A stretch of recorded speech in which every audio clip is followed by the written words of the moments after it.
हे guys, good afternoon. So ये video number 2 है, financials का ही मतलब कंटिन्यू करते हैं। इनका जो जो भी अपडेट्स आए हैं सब एक एक करके आपको देता हूँ। तो यहाँ पे सबसे पहले हम चालू करेंगे आईसीआईसीआई बैंक का। बैंक में एसेट क्वालिटी का कोई प्रॉब्लम नहीं, लेकिन प्रॉफिटेबिलिटी ग्रोथ का इशू है। ठीक है, प्रॉफिटेबिलिटी ग्रोथ का इशू मतलब यहाँ पे इनका ऑपरेटिंग प्रॉफिट्स का ग्रोथ अगर देखोगे, नेट इंटरेस्ट इनकम का ग्रोथ देखोगे तो ये सब सिंगल डिजिट्स में आ रहे हैं। ठीक है, तो इसका क्या मतलब कि यहाँ पे शेयर होल्डर को एक्स्ट्रा वैल्यू उतना ज्यादा नहीं मिल रहा है, लेकिन हैविंग सेड दैट इनका एसेट क्वालिटी अभी भी पूरा प्रिस्टीन है, not like any other bank और जो एनबीएफसी में बहुत का हो रहा है कि एसेट क्वालिटी खराब हो रहा है। आईसीआईसीआई का वैसा कोई प्रॉब्लम नहीं है, लेकिन जैसे मैंने बताया राइट, और इनका ग्रोथ का भी थोड़ा बहुत इशू है बिकॉज अभी इनका लोन बुक भी कुछ 15% के आसपास से ग्रो कर रहा है। पहले जैसे पिछले साल तक आप देखे होंगे लोन बुक 20% के आसपास कर रहा है। ठीक है, लेकिन अभी देखोगे कि लोन बुक का पेस ऑफ ग्रोथ भी घट गया, 20 से वो 15 हो गया। ठीक है, ग्रो कर रहा है लेकिन अभी स्लोअर रेट से ग्रो कर रहा है, वही मैं बता रहा हूँ। और दूसरे साइड से इनका इनका ऑपरेटिंग प्रॉफिट्स, ठीक है, core operating profits only grew around 8%। I think profit after tax grew by 12-13%। मतलब यहाँ पे उतना कोई ग्रोथ नहीं है। ठीक है, तो ये हो गया चीज। इनका इनका दूसरे साइड में मैं आपको ये बता सकता हूँ कि इनका लोन बुक का ब्रेकअप में मतलब जो ब्रेकअप देता है उसमें से भी आपको बहुत सारे इंफॉर्मेशन मिलता है कि लाइक कौन सा सेगमेंट ज्यादा रेट से ग्रो कर रहा है, कम कर रहा है। तो यहाँ पे एक चीज मैं ऑब्जर्व किया कि आईसीआईसीआई बैंक एक्चुअली इनका जो निम्स का एक्सपेंशन हुआ, जो आरओई बढ़ा, जो इतना पैसे बनाए because of their push towards retail. ठीक है, एंड रिटेल में भी ऑफकोर्स मॉर्गेज में तो कर ही रहा है, लेकिन अनसिक्योर्ड रिटेल में बहुत अच्छा पुश किया था। ठीक है, एंड ऑफकोर्स एसेट क्वालिटी को अच्छा रख के इन लोगों ने पुश किया तो ज्यादा पैसे बनाया, personal loan, credit card and so on and so forth. लेकिन अभी मैं देख रहा हूँ कि there is a slow down, मतलब थोड़ा बहुत स्लो डाउन किया है इन्होंने अपने personal loan and credit card के बुक को भी। ठीक है, बिकॉज ग्रो कर रहा है अभी भी, आई थिंक दोनों सेगमेंट 20-25% के आसपास ग्रो कर रहा है। लेकिन पहले पिछले साल तक आई थिंक ये कंपनी तो ये दोनों सेगमेंट को 40-50-60% से ग्रो करता था।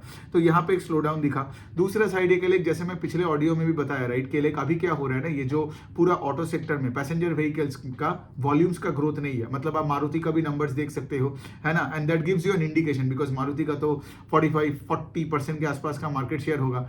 तो बेसिकली कोई भी ऑटो कंपनी का देखोगे तो उनका वॉल्यूम ग्रोथ नहीं हो रहा है। ठीक है, पैसेंजर व्हीकल्स में अगर आप मतलब अगर मैं पूरा चीज को मतलब बताऊँ आपको।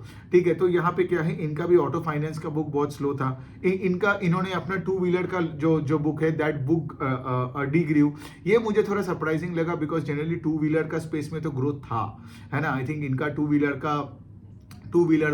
Wheeler was the only space in the automobile sector जिसमें वाई लेवल पे कोई भी क्वार्टर में FY 25 ओवर 24 में ग्रोथ है। बाकी तो कमर्शियल व्हीकल या ऑटो में नहीं है, लेकिन इनका टू व्हीलर का बुक डिग्रीव किया। ठीक है, तो ये जो डिग्रो हुआ पता नहीं क्यों, मतलब शायद मुझे कॉन कॉल देखना पड़ेगा और उसमें देखना पड़ेगा कि मैनेजमेंट अगर कुछ बताता है कि नहीं। बट हैविंग सेड दैट वही है ना, एसेट क्वालिटी ठीक है और दूसरे साइड से अभी भी वही चल रहा है। मतलब देखो इनका ऑपरेटिंग प्रॉफिट का ग्रोथ इतना कम क्यों है, बिकॉज अभी भी आईसीआईसीआई बैंक में क्या हो रहा है, लोग टर्म डिपॉजिट ज्यादा कर रहे हैं, करंट अकाउंट सेविंग्स अकाउंट्स में उतना पैसा डाल नहीं रहे, तो cost of boring keeps going up ना। दूसरे साइड में क्या है, आप इतने कंपटीशन है तो वहां पे आप आपका यील्ड उस लेवल से बढ़ा नहीं सकते हो, तो वहां पे थोड़ा बहुत भी कंप्रेशन होता है। सो मतलब ठीक है, मतलब आईसीआईसीआई बैंक रखोगे तो ये मतलब ऐसा शेयर है एचडीएफसी बैंक जैसा। मतलब एचडीएफसी बैंक का 7-8-9% का ग्रोथ है, लेकिन एसेट क्वालिटी अच्छा है। आईसीआईसीआई बैंक अभी 15% लोन बुक का ग्रोथ, 8% ऑपरेटिंग प्रॉफिट का ग्रोथ, लेकिन दोनों आईसीआईसीआई बैंक और एचडीएफसी बैंक का asset quality is good. So stock नीचे नहीं जाएगा, लेकिन वही उतना ज्यादा पैसा ऊपर भी नहीं बनेगा। So that way you can look at it. अब हम बात करते हैं क्रेडिट एक्सिस ग्रामीण का। एक एनबीएफसी है जिसका माइक्रो फाइनेंस का पूरा एक्सपोजर है। ठीक है, इसलिए पूरा फंस गया अभी, क्योंकि माइक्रो फाइनेंस में जो भी कंपनी के एक्सपोजर है वो माइक्रो फाइनेंस के वजह से पूरा बुक खराब हो गया है। यही अभी का मेगा ट्रेंड चल रहा है। कोई भी अगर आप फाइनेंशियल्स को अगर देख लोगे, इसका रीजन क्या है, पहले इसका रीजन यही है कि लाइक कस्टमर्स पर ओवर लेवरेज्ड। ठीक है, पिछले 2-3 सालों में क्या हुआ, बहुत कस्टमर्स को बैंक ने अपने लोन बुक को ग्रो करने के चक्कर में ऐसे 3-4 एक बंदे को 3-4-5-6 अनसिक्योर्ड लोन्स दे दिया। ठीक है, अब सोचो एक बंदा जो लेट से अपना एक दुकान चलाते हैं, उसका सोर्स ऑफ इनकम एक है, लेकिन लेट से 6 फाइनेंशियल ने उसको पैसा देके रखा है। अब लेट से उसका दुकान बंद हो गया, कोई प्रॉब्लम हो गया, तो सोचो 6 के 6 लोन पूरा डिफॉल्ट। तो बेसिकली पूरा सिस्टम में यही हो रहा है। मतलब अगर मैं फ्यूजन माइक्रो फाइनेंस का सुनूं या अरमान का सुनूं या मैं इनका सुनूं, क्रेडिट एक्सिस ग्रामीण का भी वही कहना है कि पूरा सिस्टम में ये पूरा अभी ओवर लेवरेज्ड हो गया था। ठीक है, और एक और प्रॉब्लम मैं बता सकता हूं कि लाइक जब कस्टमर्स ओवर लेवरेज नेशनलाइज होता है ना, और उसके बाद लेट से आपका ये सब ये हीट वेव और इलेक्शन वगैरह आता है, तो और भी चीज को मतलब उसका खिचड़ी बना देता है, ठीक है। तो ये सब चीजों की वजह से मैं देख रहा हूँ Q1 में जिनका एसेट क्वालिटी खराब हुआ था थोड़ा, Q2 क्योंकि Q1 में क्या लगा था कि लाइक चलो इलेक्शन हीट वेव है, कलेक्शन कम हुआ, लेकिन Q2 में तो बाप रे बाप, ये तो और कितना सारा मतलब गंदे गंदे सब नंबर्स आ रहे हैं। तो क्रेडिट एक्सिस ग्रामीण का भी मैं बताऊं, उनका जो लोन बुक 25% का ग्रोथ का गाइडेंस था, अभी वो लोन बुक ग्रो किया Q2 ओवर Q2 में ओनली 10% का, गॉट इट। और मैनेजमेंट ने क्या किया, जो गाइडेंस 25% का था पहले, ठीक है, अभी मैनेजमेंट क्या बोल रहे हैं कि भाई अगर इस साल हम 10-12% या 8% भी लोन बुक को ग्रो कर ले वही काफी है। तो इसका क्या मतलब, कोई भी मैनेजमेंट हो दुनिया में, कोई भी कंपनी चला रहा हो, कोई भी स्टॉक हो, मैटर नहीं करता है। मैटर करता है एक ही बात कि एक रूल की तरह मान लो इसको कि किसी ने भी अगर अपने गाइडेंस को घटाया मतलब उसका स्टॉक चलना बंद हो जाता है, ठीक है। और यहाँ पे क्या है, एक और चीज मैं बता रहा हूँ, कोई भी कंपनी का, ठीक है, अगर आप देख रहे हो कि उसका ROE का number is coming down, that means it's a big problem. So यहाँ भी इनका ROE का नंबर इज अराउंड 10%, ठीक है। लास्ट ईयर अभी इस क्वार्टर में इट वाज अराउंड 25%। ये क्यों हुआ, ROE is equal to net income by share holder equity, right. और यहाँ पे नेट इनकम इफेक्ट हो गया बिकॉज इनको हाई प्रोविजन करना पड़ा माइक्रो फाइनेंस बुक के लिए, करेक्ट। तो हाई प्रोविजन हुआ, नेट इनकम घटा तो ROE घट गया, EPS घट गया, तो इनका पैट भी घटा कुछ अराउंड 45-46% के आसपास। So now you get the point here, right, कि लाइक ये जो प्रॉब्लम है ये सबको अफेक्ट किया। और क्रेडिट एक्सिस ग्रामीण one of the biggest micro finance based NBFC है, and they were always like very good, right. Credit Access ग्रामीण डिड वेरी वेल बिकॉज मैं इस कंपनी को उस टाइम से ट्रैक करते आता हूँ, लाइक जब ये आपका ये GST डिमोनेटाइजेशन, फिर जब ये कोविड, ठीक है, इन लोगों ने कितने अच्छे से संभाला था। आई गेस इस बार भी संभालेगा, बट देन आई गेस जो अभी का जो प्रॉब्लम है मतलब ये तो सबको ही लेना पड़ रहा है, तो द CA ग्रामीण इज ऑल्सो टेकिंग इट, ठीक है। और मैनेजमेंट का एक चीज कहना है कि लाइक ये जो माइक्रो फाइनेंस का लोन्स होते हैं ये सब शॉर्ट टर्म लोन्स होते हैं, तो उनका कहना है कि लाइक ये जो शॉर्ट टर्म साइकिल्स है वो जल्दी जल्दी करके घूम जाएगा और आगे सिचुएशन बेटर होगा। लेकिन मेरा एक कहना है यहाँ पे, जैसे फॉर एग्जाम्पल पूना वाला का मैनेजमेंट कॉन कॉल में आके बोला कि आगे से सब ठीक होगा, ये प्रोडक्ट लॉन्च करेंगे, वो करेंगे, ठीक है। ये भी अभी ये बता रहे हैं कि लाइक से फॉर एग्जाम्पल के आगे जाके माइक्रो फाइनेंस का साइकिल सिंस छोटा है, अगला साइकिल चालू हो जाएगा, प्रॉब्लम ठीक हो जाएगा। मेरा कहना है कि मैं इन बातों में नहीं मतलब बिलीव करता। मेरा कहना है कि मैं इसको ट्रैक करूंगा और आगे जाके मैं देखता हूँ कि सही में इंप्रूवमेंट दिख रहा है। ROE नंबर लेट से CA ग्रामीण का 10% से लेट से 15% हुआ, 20% की तरफ जा रहा है, तब मैं डालूंगा पैसा। अब आप बोलोगे थोड़ा सा स्टॉक तो बढ़ जाएगा, हाँ बढ़ जाएगा, ठीक है। मैं CA ग्रामीण का बात नहीं कर रहा हूँ, मैं कोई भी कंपनी का मैं यही बोलता हूँ कि जब वो प्रॉब्लम में पड़ा रहता है ना, don't just stay put in that stock, right. और लोग क्या करते हैं, आफ्टर अ पॉइंट वो स्टॉक को, बिजनेस को ट्रैक करना भी बंद कर देते हैं, है ना, और अपने दिमाग को पूरा शट डाउन कर देते हैं। उनको लगता है कि लाइक भाई लॉस तो भाई रैंडमली सडनली एक दिन डीमैट अकाउंट खोल के देखेगा प्रॉफिटेबल होगा, बट क्या होता है उनके लिए वो लॉसेज एक्चुअली वाइडेंड होते हैं और भी। सो क्रेडिट एक्सिस ग्रामीण का तो ये सिचुएशन है, एंड ऑफ कोर्स ये भी वही बातें कर रहा है जो बाकी सारे कंपनीज कर रहे हैं कि लाइक हमें सिक्योर्ड रिटेल में जाना है, ये करना है, वो करना है। लेकिन if you look at Credit Access Grameen and Ujjivan kind of a business, right, जितना भी सिक्योर्ड रिटेल का बात कर ले, आज उनका बुक का मेजोरिटी चंक अभी भी माइक्रो फाइनेंस है, unsecured retail joint lending group में है। तो जब तक ये सिचुएशन ठीक नहीं होता है तो इनका एसेट क्वालिटी और ROE का नंबर ठीक नहीं होगा। सो ये हो गया। अब तीसरा हम बात करते हैं IDFC फर्स्ट बैंक। तो बैंक का देखिए, बैंक के पिछले क्वार्टर में सबसे पहले एक धक्का लगा था। धक्का ये था कि उनका पैट गिर गया था बाई 10%, ठीक है।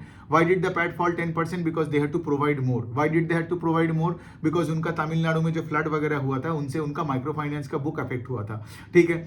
लेकिन मैनेजमेंट का कॉन कॉल जब मैं Q1 में सुना था, ये वाला कॉन कॉल मैंने अभी तक नहीं सुना, लेकिन Q1 में मैनेजमेंट ने कॉन कॉल में यही बोला था कि लाइक मेजॉरिटी प्रॉब्लम्स तो इसी क्वार्टर में हमने ले लिया, आगे जाके सिचुएशन बेटर ही हो जाएगा, उतना कुछ प्रॉब्लम नहीं है। मतलब ही डिडंट मतलब कैसे बताऊं आपको, it's like he was not alarmed with the situation. मतलब वो सुन के लग रहा था कि ठीक है भाई, मतलब ये तो हो ही गया है, 1-2-3 क्वार्टर के बाद सब ठीक हो जाएगा। लेकिन इस क्वार्टर में तो मतलब बहुत बड़ा वार लगा। मतलब इस बार क्या हुआ, प्रोविजंस 3 गुना हो गया over the same quarter Q2 of last fiscal, ठीक है। अब सिंस प्रोविजन 3 गुना हो गया, इनका प्रॉफिट आफ्टर टैक्स फेल 75%, ठीक है। सो सोचिए ना, अगर आप एक कंपनी चला रहे हो और आपका EPS और पैट 75% से गिर रहा है, तो शेयर होल्डर को क्या वैल्यू मिलने वाला है ना। और ये ऐसे ही तो स्टॉक आपको सस्ते से और सस्ता दिखता है। मैनेजमेंट ने, मैंने नहीं सुना लेकिन मेरे एक दोस्त ने कल मुझे बताया कि उसने कॉन कॉल अटेंड किया था कि मैनेजमेंट ने कॉन कॉल में अपना क्रेडिट कॉस्ट को बढ़ा दिया। क्रेडिट कॉस्ट का मतलब है कि लाइक आगे जाके वो बता रहे हैं कि प्रोविजंस तो हाई है, तो आगे जाके क्रेडिट कॉस्ट बढ़ेगा। तो क्रेडिट कॉस्ट बढ़ने का क्या मतलब है, आगे जाके प्रॉफिटेबिलिटी और अफेक्ट होगा, है ना। मतलब I am not trying to say कि Q3 का नंबर्स कैसे आएगा, but all I am saying is के लाइक ऐसे सिचुएशन से तो मैं एकदम दूर रहता हूँ, ठीक है, एकदम। अपना पैसा नहीं रहेगा, मैं पढ़ाई करूंगा, मैं उसको ट्रैक करूंगा, मैं कॉन कॉल सुनूंगा, लेकिन मैं पैसा तभी डालूंगा जब मुझे फिनेंशियल्स में कोई प्रॉब्लम नहीं दिखता है। फिनेंशियल्स एक अजीब स्पेस है ना, क्योंकि आप दूसरों का पैसा लेके एक हाई लेवरेज एक बिजनेस चला रहे हो। अपना अगर 1 रुपए का इक्विटी है तो ये से फिनेंशियल्स 5-5 रुपए बोरो करके उसको लेंड करता है। तो वो जो बुक है उसमें थोड़ा सा भी इधर उधर का प्रॉब्लम, जैसे जैसे आईडीएफसी फर्स्ट का अभी मैं बता दूं, उनका जो माइक्रो फाइनेंस का बुक है that is only 6 to 5% of their portfolio, सिर्फ 5% ऑफ देयर पोर्टफोलियो है। और उसका प्रॉब्लम मतलब बाकी का 90-95% में कोई प्रॉब्लम नहीं है, लेकिन सिर्फ माइक्रो फाइनेंस का वो बुक के चक्कर में पूरा देखो उनका पैट डिग्रो कर गया 80% से। This is how risky financials are. So financials में क्या होता है ना, रिस्क। अब देखिए रिस्की मतलब ये भी नहीं कि कभी आप उसमें डालोगे नहीं, कभी सीखोगे नहीं। बहुत इंटरेस्टिंग स्पेस है, बहुत पैसा बनता है फिनेंशियल में। इंडिया में स्कोप तो फिनेंशियल्स का ही तो सबसे ज्यादा है ना, और अगर फिनेंशियल सब बंद हो गया तो फिर देश कैसे आगे बढ़ेगा, किसी को पैसा कहां से मिलेगा। But also on the other hand आपको ये देखना पड़ेगा, सिंस ये लेवरेज्ड बिजनेस होता है, इनमें जब प्रॉब्लम आता है ना तो इनको मौका मत दो, एकदम भागो स्टॉक से। ये जो लोग बोलते हैं ना कि लाइक हम थोड़ा सा होल्ड करते हैं, स्टॉक्स में लॉस नहीं खाएंगे, they don't get the game actually. और फिर क्या होता है ना, उनका मेंटल बायसेस के वजह से वो पैसा मतलब वो गंदा पैसा गवा देता है। सो यहाँ पे बहुत फ्लेक्सिबल बनना पड़ेगा, एक्टिव बनना पड़ेगा, वरना फिनेंशियल्स में तो मतलब देना, फिनेंशियल से थोड़ा बहुत दूर रहो, ठीक है। तो ये हो गया आईडीएफसी फर्स्ट का।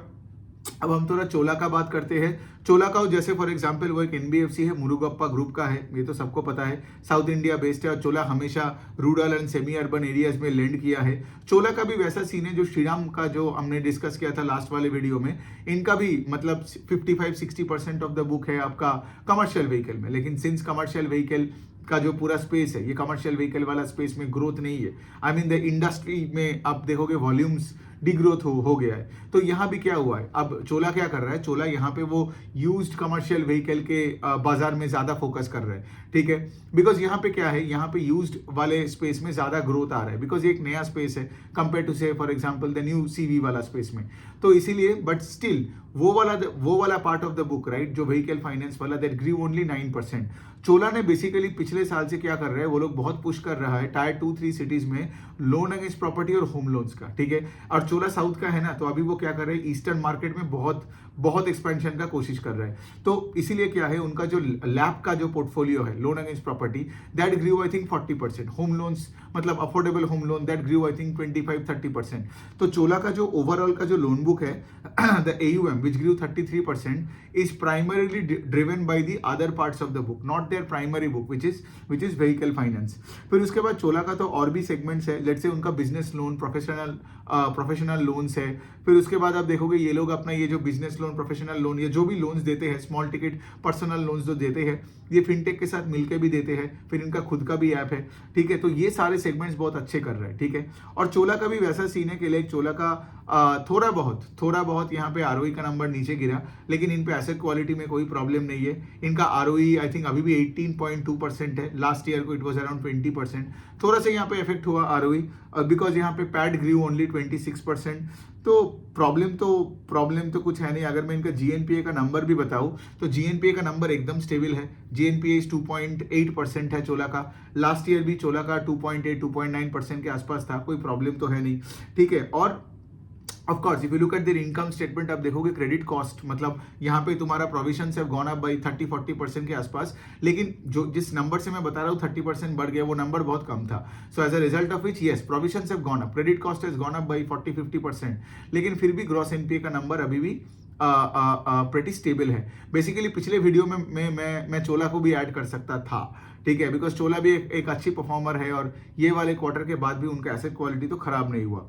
लेकिन वही है मतलब यहाँ पे if the ROE number is going down, I mean not like the rate at which credit Access ग्रामीण और उज्जीवन का घटा है ना, वो घटा है बिकॉज उनका बुक का क्वालिटी घट गया। या फिर आईडीएफसी फर्स्ट बैंक का, उनका तो पता नहीं अभी नया आरओई और आरओए क्या बनेगा, ठीक है। बट हैविंग सेड दैट के चोला का यहाँ पे 19 से 18 हुआ। जैसे फॉर एग्जांपल एसबीएफसी फाइनेंस का आपने देखा होगा, छोटा मोटा मतलब 1 से 1.2% का, इंडिया शेल्टर का 1.2% का जीएनपीए, ठीक है। तो पॉइंट में यही बोल रहे हो कि इफेक्ट सब हुआ है, सिर्फ हमें ये देखना है कि कौन ज्यादा इफेक्ट और कौन कम इफेक्ट हुआ है, लेकिन इफेक्ट सभी हुआ है। मतलब यहाँ पे किसी का मैं वो क्रिस्टल क्लियर वाला नंबर अभी तक तो कोई फिनेंशियल्स में मुझे मिला नहीं। किसी का थोड़ा डिपॉजिट का प्रॉब्लम, तो किसी का थोड़ा सा कलेक्शंस में प्रॉब्लम, किसी का थोड़ा सा आपका क्या बोलते हैं आरओई में प्रॉब्लम, बट ये तो लाइफ है यार, ये तो बिजनेस है, मतलब you can't just put that on an Excel sheet and say like मुझे क्या चाहिए, बिकॉज मैं बाहर से बैठ के कंपनीज को एनालिसिस करके इनसाइट्स लेके आपको बता रहा हूँ, ठीक है, लेकिन कंपनीज चलाने वाले का सोचो तो एकदम मतलब हर दिन का लड़ाई सोचो एक बार, मतलब इट्स इमेंस। तो एनी विच वे ये तो हो गया हमारा 3-4 कंपनीज हम इसमें भी कर लिया, एक दो शायद हम कर ले, लाइक से फॉर एग्जांपल अगर आप कर्नाटका बैंक और जम्मू एंड कश्मीर बैंक का देखोगे, उनमें उतना कोई ग्रोथ वगैरह है नहीं, ठीक है, ये दोनों बैंक में यही प्रॉब्लम है कि लाइक ग्रोथ है 9-10% का, तो सिस्टम क्रेडिट ग्रोथ से कम रेट से ग्रो कर रहा है, सो क्या ही बोला। और कर्नाटका बैंक का तो आरओई का नंबर भी घट गया, पिछले साल इट वॉज अराउंड 15% का था आरओई, अभी इस बार हो गया तुम्हारा 11% के आसपास, तो आरओई का number because of margin compression भी हुआ, और उसके साथ साथ 10% का लोन बुक का ग्रोथ, स्टॉक कहाँ जाएगा। और जम्मू कश्मीर बैंक का एक बात तो अच्छा है कि लाइक सिंस उनका net interest margin is going up and the asset क्या बोलते हैं जीएनपीए नंबर इज इंप्रूविंग, इससे क्या हुआ, now they are doing less provision then what they did in the same quarter last year, as a result क्या है, इनका PAT में एक अच्छा सा बूस्ट मिला। सो जेएनके बैंक का, जम्मू एंड कश्मीर बैंक का loan book grew only 9%, but इनका जो प्रॉफिट आफ्टर टैक्स है दैट ग्रीव ऑलमोस्ट 50% से, सो ठीक है। बट देन अगेन जिसका लोन बुक 9-10% होता है, मैं उतना फोकस नहीं करता हूँ कि लाइक तुम प्रोविजन कम कर करके एसेट क्वालिटी को अच्छा कर करके तुम अपने ईपीएस को बढ़ा रहे हो, ठीक है, बट आई नीड कंपनीज जिनका लोन बुक ग्रो करे बहुत अच्छे रेट से, है ना, वो क्रिटिकल है। और उसके साथ मुझे अगर ऑपरेटिंग लेवरेज मिलता है, ईपीएस बहुत अच्छे रेट से ग्रो करता है, तो then it becomes a good investing opportunity for me, not this kind of financials. तो यही है, I think I covered now 6 names here, 2 video हो गया, चलो और भी बहुत सारे बनानी है आपका। अब बाय द वे आप मेरा वो फाइनेंशियल वर्कशॉप ले लेना, अगर आपको कोई भी टर्म समझने में प्रॉब्लम हो रहा है कि नहीं, ठीक है, अगर होता है तो ठीक है, वो फाइनेंशियल वर्कशॉप ले लो भाई, सिर्फ 699 रुपीज का है।